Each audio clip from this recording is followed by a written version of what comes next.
जय जगन्नाथ सांग मैंने मुझे सब कौन रोषे करी चलो मुझे तुमको देखेबी। आज शाग भजा हम बड़ी पड़ी बैगण आलू बिलाती भर्ता गोटे हम तापर मंजा रायता हम गरम भातटे हम। प्रथम कौन करवा बैगण बिलाती बड़ी की सब भाजिक आम रखीदे।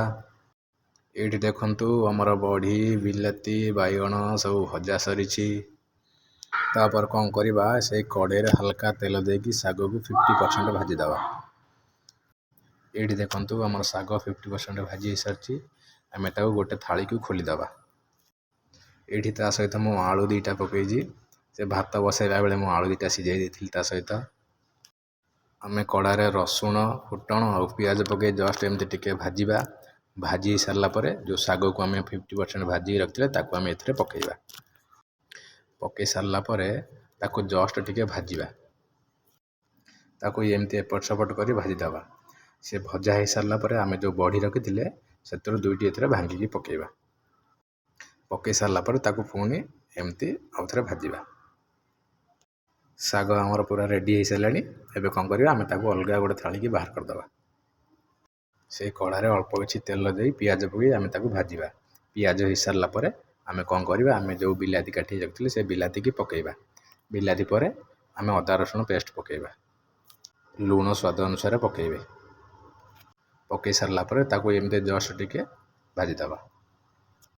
ये देखु शाग को मुझे बर्तमान गोटे थाली बाहर कर रखीदे। एपटे आमर भर्ता भी रेडी हो जाए भात भी रेडी आउ खाली मंजा रायताटा रहा। ये देखु आमर बिलाती हो सारापर मुझे सब मसला पकई हल्दी गुंड लंका गुंड जीरा गुंड धनिया गुंड पकई एमती मिसेଇବା। तापर अदा रसुण पेस्ट दे आम कषिबा। ये देखु आमर मसला होगी पूरा रेडी हो गलानी। आम जो मंजा रखी आम ए पकईवा। मंजा को मुझे जस्ट पूर्व हल्का टे सीझे रखी पकई सारापर एमती गोलेଇବା। मंजा जस्ट एमती कषि सारापर आवश्यक अनुसार हल्का पानी दबा। ये देखो आम मंजा रायता अलरेडी रेडी हो सारा। आज भिडियोटी आपको केमती लगे लाइक और कमेंट माध्यम निश्चय जनइबे। फेसबुक रे देखते फेसबुक पेज को फॉलो करने को जमारू भूलें। आदि आप यूट्यूब रे देखता सब्सक्राइब निश्चय करेंगे। नोटिफिकेशन ऑन करने जमारू भूलें। रही नमस्कार। जय जगन्नाथ।